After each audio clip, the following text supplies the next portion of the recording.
Vatsympana ediny pasteur Ratsanarivo Rabardson. aoka iombavaka se tompoko. Ry Andriamanitra raisanaka fanamasinao midera sy mankalaza amin'ny voninahitra anao zahay fa ny fitiavanao sy ny famindramponao dia venana trapa-mijena tratra indray ity andro izay natokanao hanomezana fitahina sy fahasoavanao anay ity ary indrindra ahafahanay Jesosy miompo mampanay aminao ry ilay tompony tompo sy mpanjaka ny mpanjaka ilay ity anay amin'ny fitiavana mandrakizay fa ankehitriny midina tokoa anao midana amin'ny fiainao masina mampahery anay ary mampatsiahy anay ny fitiavanao tsy miova ary any koa ny famindramponao tsy talany ny antsonao mba tonga anay hiverina eo ambalanao ary atonga anay ho feno ilay afainao masina izay mpampianatra mpananatra ary any koa mitsinjo ny dianay. Ankehitriny tompo manalo dia ampahirato ny masonay ahitanay ny voninahitrao ary aoka ilay afananao tokoa ny toetra aminay andehananay amin'ny fahamasinana sy ny fahamarinana ary any koa ny fahataorananao dia ny fankatoavananao tompo Jesosy anio ampitso ary mandrakizay. Dia miterana mandrakariva ka ny fombanao tompo avoninkeno izay mpanomponao amin'ny anaranao Jesosy Kristy ilay velona masina marakely avy Nazareta tompony tompo sy mpanjaka ny mpanjaka no azony maniso mangataka izany vavaka izany. Alleluia. Amen.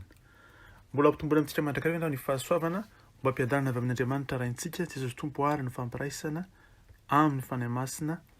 Amen. Ovakentsika ny salamo fa 470 ho tenin'Andriamanitra iorenantsika.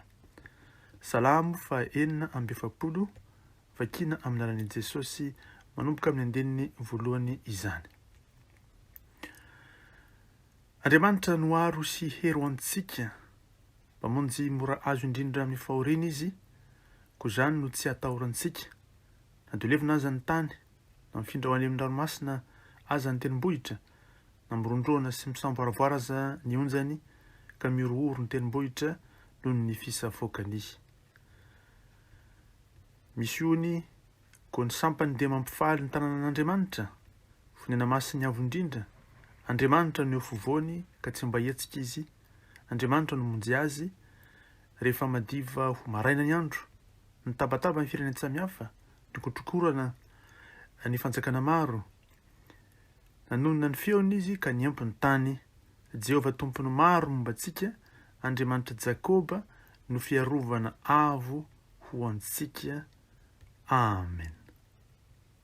Antsony tompontsika riava malalaitra amin'ny tompo mba hanjaka eo amin'ny tany izay omeny Jehovah tompo antsika.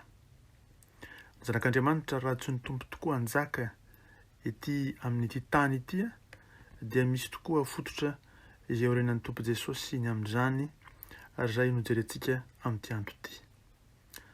Ny tenan'ny tompo tokoa dia ny tenan'i Jesosy Kristy ety an-tany izany isika fiangonany izay mifikitra amin'ny marina tokoa izay olona nantsony tamin'ny anarany ka nanaiky ho tompo sy mpamonjy ny fiainana manokana ka mivondrona ao anatin'ny firaisana ao anatin'izany fiangonana izany ho nantsony tompo amin'ny alalan'ny antso ankehitriny sy ny fampatsiarovana antsika fa satria voamarika ilay voninahitr'Andriamanitra tokoa ny tany dia misy ny herin'Andriamanitra ny herin'ny lanitra izay midina ho amintsika.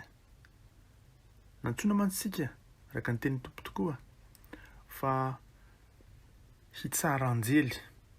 Raha hitsara anjely tsika ny dikan'izay dia manana fahefana tokoa ambony noho ny ireo zava-boarin'Andriamanitra izay natao hanompo ny olombelona, natao hanompo an'Andriamanitra ihany koa mazava loatra. Ary dia izay indrindra no ahatsiarovantsika fa itsika dia tsy mitolona amin'ny fomandra, tsy miady amin'ny fomandra fa miady kosa amin'ireny atao hoe fahefana eny amin'ny lanitra ireny, hery eny amin'ny lanitra ireny izay tsy maintsy arodantsika no ny herin'ny fahefan'i Jesosy Kristy. Nomenantsika ary ny fahefana mahery indrindra, nomenantsika ny herin'ny lanitra, lanitry ny lanitra dia ny fitoeran'Andriamanitra ray ao amin'ny Jesosy Kristy mba hidintsika ilay fahefana feno haizina amin'ny alalan'ny hery sy fahefana izay nomen'Andriamanitra antsika. fa io man Jesosy hoe fanomenana fahefana rehetra any an-danitra sy ety an-tany ko mandeha nareo atao mpianatro ny firenena rehetra.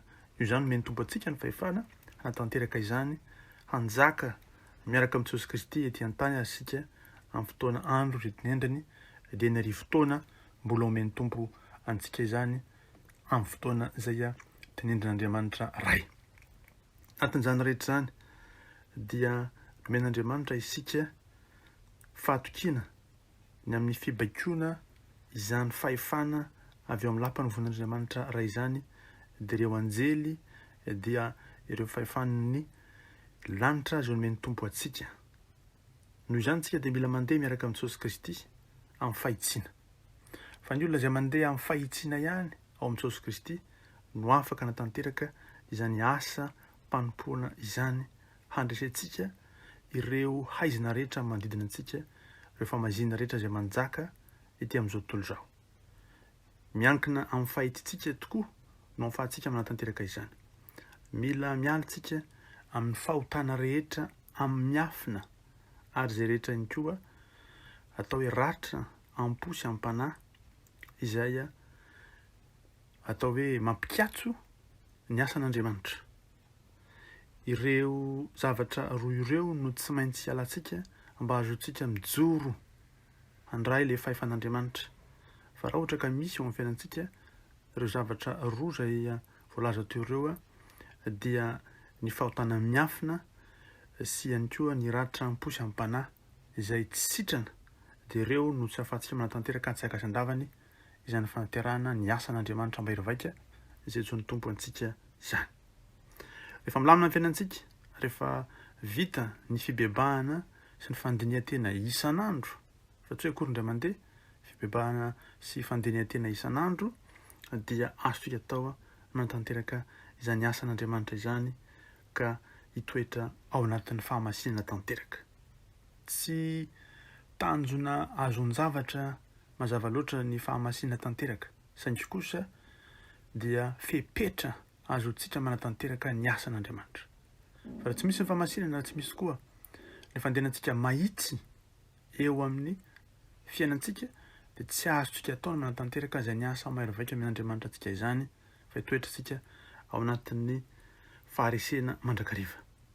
Aokary ankehitriny hivavaka amposy am-panahy, hanadio ny anatintsika dia ny aty fanahintsika izany sy ny fotsika, ary dia nambara ompontsika sy ny fanantsika tokoa ilay vavaka izay omeny tompo antsika dia vavaka ampatsorana sy amin'ny fandroran-tena fiandro tanteraka hoe ray io, dada manalo zanakao aho, efa nomenao tokoa Jesosy Kristy mpamonjy tompo ary natolotra ao izy ho an'ny fiainako manokana.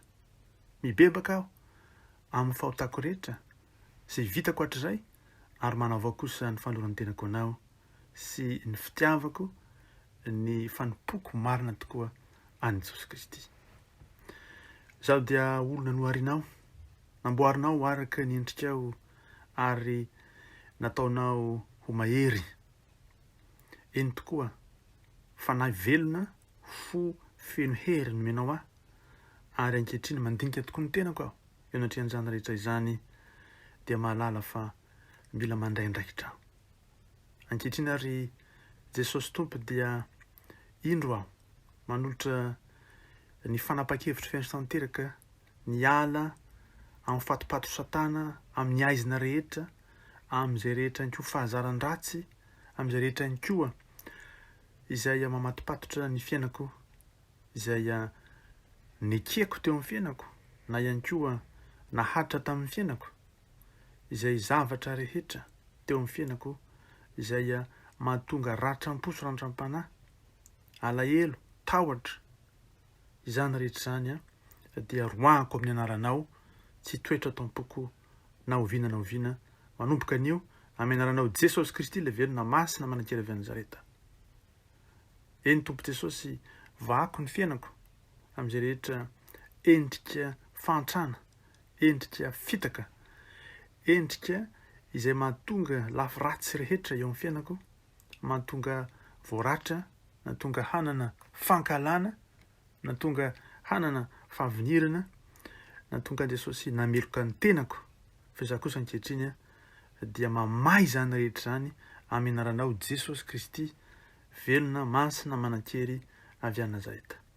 Ray malalo, mandray ny fanapa-kevitro mazava aho sy marina ankehitriny ny handray le fitiavanao, ny fanatrehanao, ary ny koa ny fifaliana avy aminao, ny hery sy ny tanjaka avy aminao, ary ny famoronana avy aminao, ilay teninao, ny fiainana avy aminao, raisiko fiaino tanteraka ho an'ny foko sy ny fanahiko. Manambara aho Jesosy Kristy Tompoko, ianao ilay tia amin'ny fitiavana mandrakizay, fa na inona avy amin'ilay ratsy tsy akasika ny tenako sy ny foko ny fanahiko, satria mandeha araka ny lalanao aho, ary tsy manaiky intsony no sosain'ilay ratsy, nandeha amin'ny tahotra na koa amin'ny firereana, fa ndeha kosa eo ambany fitarian'ny fanainao masina, eo ambany fiarovanao, eo ambany elatry ny fahasoavanao, ry Jesosy Tompo, ray masina tsara indrindra. Misaotra Jesosy noho izany, ary dia satria nantsonao aho hiaraka amin'ny ireo zay rehetra mino anao, mba ho fanjakam-pisorona araka ny Melkizedeka, araka ny voarakitra amin'ny soratra masina, dia andeha Jesosy malalo, andeha tokoa araka ny sitrakao, satria dia mikambana amin'ny tenanao tokoa ety an-tany. Milaza tokoa zany rehetra zany, fa ilay fanainao masina zay mirotsaka mampahery, hanatanteraka, ary ny koa hanome ilay osotry ny fanainao masina, hatanterahana zava-mahagaga araka ny teninao tokoa, fa hanao zavatra lehibe noho izany azizy, satria zao mankany amin'ny ray. Eny Jesosy, zany no atsiarovanay fa tsy misy tokoa ety an-tany, ary tsy misy any amin'ny lanitra, any ambanin'ny tany, naiza zavatra zay noforonina ka tsy ho ambanin'ny fahefanao. Jesosy Kristy avy any Nazareta, ilay tompony tompo sy mpanjaka ny mpanjaka ianao, mahefa ny zavatra rehetra, fa satria zahay dia ao anatin'ny fikambanan'ny mpino izay mpanjaka sady mpisorona araka ny soratra ao masina, dia andeha amin'ny fahefana, andeha mikery, andeha amin'izay rehetra namoronanao ka mpitoeranao Tompo eo amin'ny seza fiandriananao, miaraka aminao. Koa ny fanahinay dia efa eo an-tanakavan'Andriamanitra ray marina sy tsara indrindra, na dia mizotra sy mandeha ary zahay Jesosy ety an-tany izay mbola miatrano anay. Nataonao Tompo hanjaka amin'ny fahefana, andeha amin'ny kery, ary ny koa andeha amin'ny fifaliana sy ny firaviravona ary ny fandresena fendro tanteraka. Zany Tompo Jesosy malalo no tanteraka dia satria ny famondramponao mahagaga no ny fitiavanao sy talany, ary ny fahefana zay nomenao ilay tompony tompo sy mpanjaka ny mpanjaka, Andriamanitra ny Andriamanitra rehetra. Fa ianao tokoa milaza hoe anontanio aho ny amin'ny hoavy. Eny Jesosy, petraka am-pelantananao zany, ka dia aoka anao Jesosy malalo natanteraka Jesosy ny tsara ho anay araka ny haben'ny famondramponao, fa mitoetra tokoa eo amin'ilay sitraponao izahay mpanomponao aneo ampitso ary mandrakizay. Misaotra Jesosy noho izany, ary dia ndreto say manavao ny fanoloran'ny tena, fa nompo anao mandrakariva sy mandrakizay.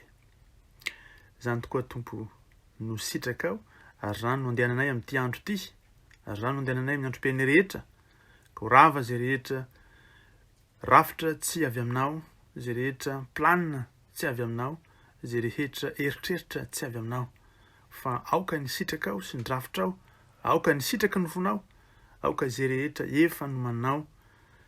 Jesosy Kristy avy any Nazareta no tanteraka eo amin'ny fiainany manontolo. Misaotra Tompo manalo. Ko dia amenaranao Jesosy Kristy avy any Nazareta no andidina ihany koa ny fahefana rehetra izay efa nomenao hanodidina anay ny fiarovanao, dia ireo anjelinao masina, ireo tafiky ny lanitra, mba omba ny mpanomponao tsirairay avy amin'ity andro ity, satria minonao zahay, ko dia misafidy ny andeha amin'ny fitiavanao, amin'ny famondramponao, amin'ny kery izay nomenao sy fahefana izay nomenao Jesosy Kristy, handrava ny asan'ny maizina rehetra, handrava ny asan'ny Satana, handrava izay rehetra tsy nambolenao ety an-tany, ka hanatanteraka ny sitraky ny fonao, ry Andriamanitra rainay.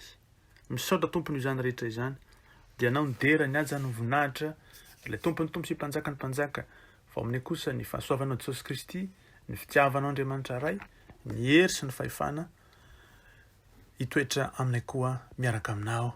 Misaotra Jesosy malalo. Alleluia.